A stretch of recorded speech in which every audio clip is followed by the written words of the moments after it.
But let us move on to another philosopher, and we're going to talk about money. What is money? And on September 28th, you navigate that question with the assistance of old hands that have already plied those waters before you. Nicholas Copernicus, which Mother would ground me if I didn't remind everyone that he was Polish. So there you are. David Hume, he was Scottish. Simon Newcomb, he was Canadian. Irving Fisher, he was American. And Milton Friedman, a New Yorker. So let's start out with a quote that you referenced. And I'm going to ask you who said that and what does he mean by it? Quote, "We, in our sluggishness, do not realize the dearness of everything is the result of cheapness of money, for prices increase and decrease according to the condition of money." That was Milton Friedman. No, I'm sorry, it's Nicholas Copernicus. But you can recognize Milton Friedman's that where he says inflation is always and everywhere a monetary phenomenon. And really, that was Copernicus' way of saying the same thing, or Friedman's way of rewording what Copernicus had written, half a millennium ago.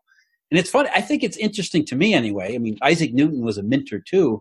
All of these, Enlightenment philosophers were heavily involved in the study of money and, primordial economics, before Adam Smith and things like that. But the idea of money was fascinating to these philosophers and astronomers and all these other people. And they spent a lot of time and effort thinking about these things because there was a lot of reason to spend a lot of time and effort thinking about these things. And I remember Aristotle also had a few thoughts on money, which I can't quote off the top of my head, but do you remember what he was writing about? Specifically, don't. that was a great time to use our Oh, yeah, you left me speechless there. Get out of jail card. Yeah. Okay then. So the article that we're discussing is called Before Hume, Before Carnegie, and it can be found at the Alhambra Investments website. And the reason we're bringing it up is because one of the fans of the show, and that's just a habit of speech. It's really, there's just one fan of the show, and it's again, Mom. So hi, Mom. But we got a request for you to discuss David Hume's essay of public credit. And you bring it up in kind of and then you reference as that it's kind of a reference to the modern bond vigilante. It's like an appeal to what we would understand as bond vigilantes. Can you kind of marry those two centuries together, David Hume and the bond vigilantes? Hume's, I don't want to, make it seem like everything he said was very simple. But I mean, if we really wanted to put it down or distill it down into a very simple thing to try to get, what is the brief summation of what he was saying, of public credit, he said, either the nation must destroy public credit or public credit will destroy the nation. And that's kind of the idea behind, the modern term bond vigilantes, which was that, there are limits to what the government should do. And we put should in scare quotes because, that's really the issue here. What are the limits to government debt and government borrowing? What Hume basically pointed out was, look, you rack up a lot of government debt, you have to tax the hell out of the private economy once to pay it back. So the more debt you rack up today, the worse it's going to be tomorrow. That was really his argument. And it's really the argument that bond vigilantes talk about. And that's what they make, at least they used to when they were non-dormant. So the idea is, look, more debt, bad.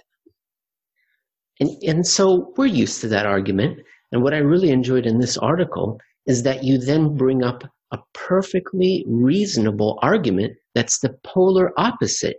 And it's, again, that tension of two seemingly logical statements that are counter-opposing each other. So let me quote it. Here it is, quote, "The funded debt of the United States is the addition of 3,000 millions of dollars to the previously realized wealth of the nation. It is 3,000 millions added to its available active capital. To pay this debt would be to extinguish capital and to lose wealth. To extinguish this capital and lose this wealth would be an inconceivably great national misfortune." Yeah, that was Jay Cooke, and Jay Cooke is probably not a well-known name, although he should be, because he was probably the country's, if not the world's, first investment banker, pure raw investment banker that does the things that we think of, Goldman Sachs and Morgan Stanley. That's Jay Cooke. Jay Cooke came up with that stuff, And he did it because of the Civil War. You know, the country asked the guy, look, we got to issue a lot of bonds, and we don't know how to do it. They had, we talk about failed auction, people looking for failed auctions nowadays. They actually had some back during the Civil War period. And they turned to Jay Cooke to figure it out. And while he was selling bonds to people, doing the warehousing activities that modern Wall Street banks, investment banks actually do, he realized that, look, man, I'm going to take the opposite view of David Hume, not that he specifically referenced Hume, but the opposite view is that, look, this is a national asset.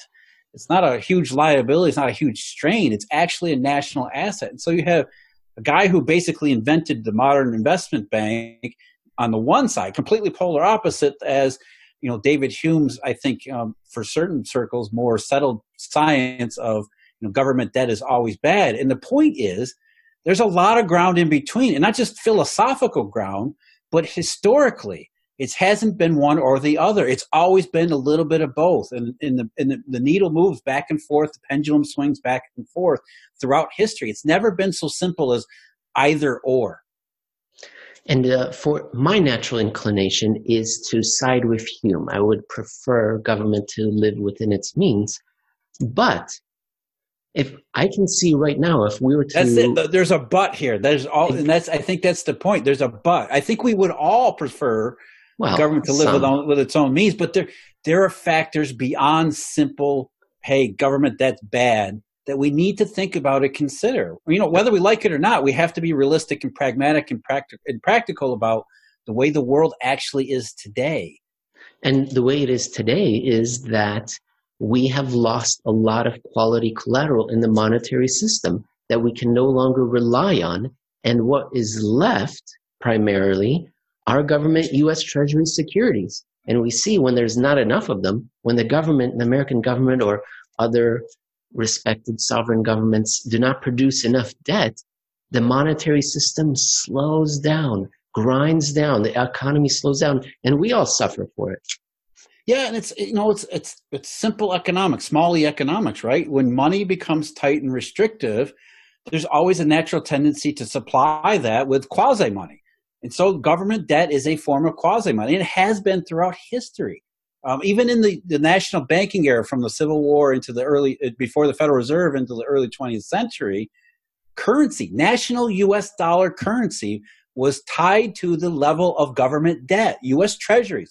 Banks to issue currency had to deposit treasuries with the government in order to be able to get actual paper currency backed by U.S. government bonds. And so, that if you're thinking ahead, that's MMT. MMT was actually practiced in the late 19th century.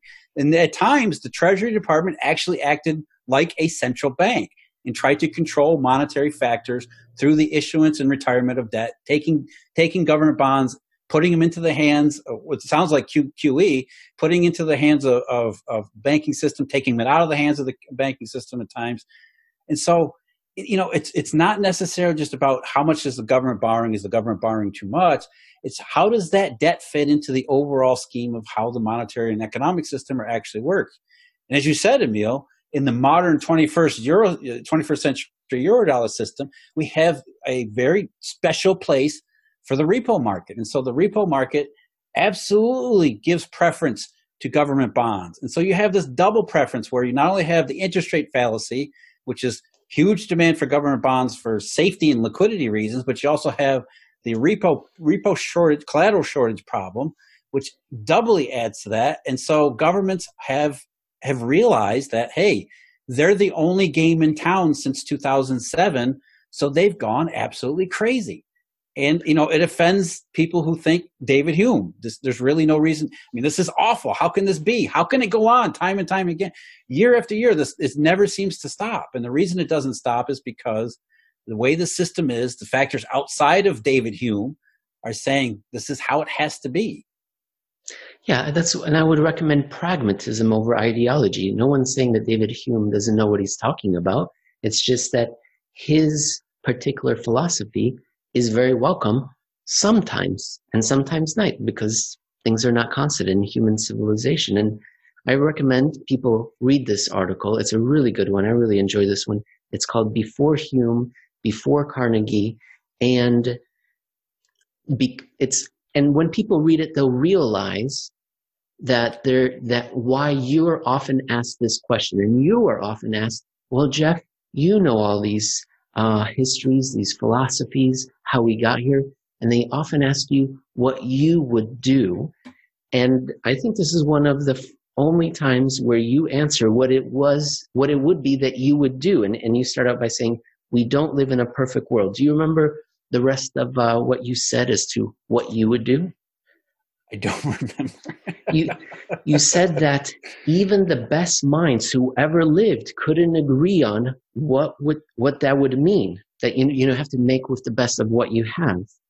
And your own argument has largely been that even before thinking about what comes next, which you admit the greatest minds in history can't quite agree on what should come next or what is best. You say we absolutely need to understand where we are right now and how we got there. Yeah, and I think it reminds me of what I said before that earlier in the article, which was if you go back again to Andrew Carnegie and the Panic of 1907, between the Panic of 1907 is why we got the Federal Reserve. And you have to understand at that time the way the national banking system worked and how national currency was tied to government debt. The only way we would have avoided getting the Federal Reserve and a central bank was if the government had issued more debt. And to me, I think that's a perfect contradiction of kind of describing where we are now. I mean, we got the Federal Reserve because the government didn't borrow enough. I mean, it's you have to pay attention to where you are and all of these other factors beyond the ideal. Look, I agree with Hume too. I think under ideal circumstances, we would look at government debt poorly. In fact, it wasn't that much, that much farther in the past, that long ago, when that was the dominant view. I mean, I don't know if you remember the movie Wall Street, where Gordon Gekko is giving his famous speech. Before he gave his famous speech to the shareholders of what was it, the paper company there, whatever the fictional paper company was, because the CEO of this poorly run paper company was arguing against Gordon Gekko's planned takeover because so much debt would be issued. He said, what are we, some piss poor South American country? That was how debt was viewed at one time. And nowadays, it's not viewed the same way. And the reason for it is because of this monetary and banking evolution, which took place in between, that put the banking system in the middle of it.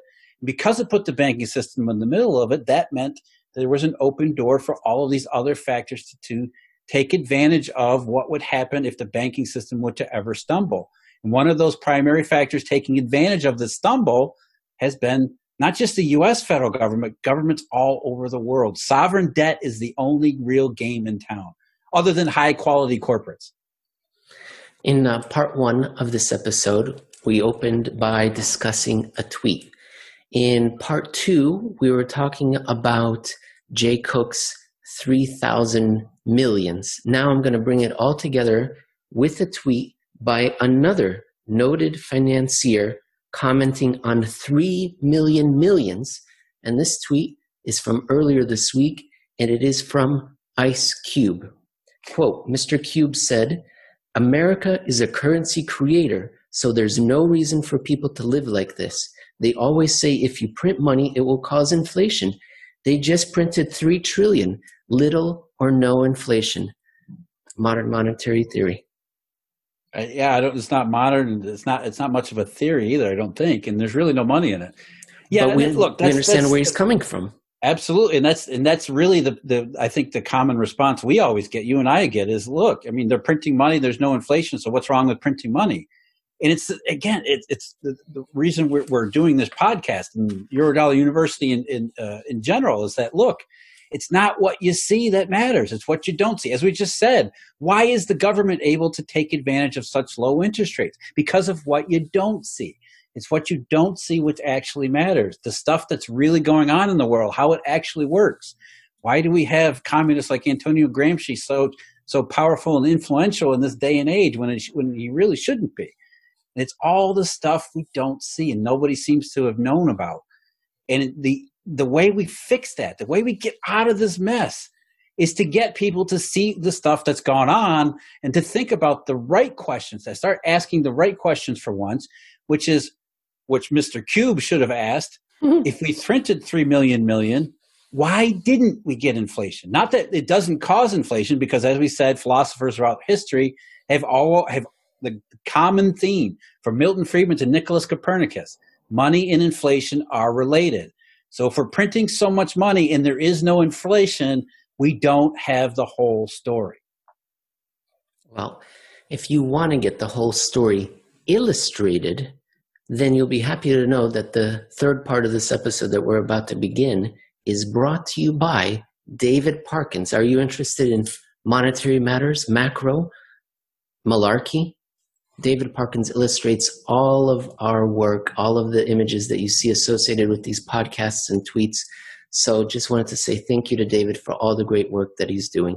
Yeah, and I want to say I'm extremely jealous because most of the time the artwork he comes up with should be the whole show. We don't even need to talk. Just put his artwork up there, and it basically tells you the whole story. You know, they say a picture's worth 1,000 words. I think his pictures are worth 1,000 podcasts. What should we ask him to draw up this time? I'm not quite sure. Maybe Mr. Cube and David Hume together. I don't know, arm in arm. Ice Cube, David Hume, and Karl Marx. That's right. There you go. All right.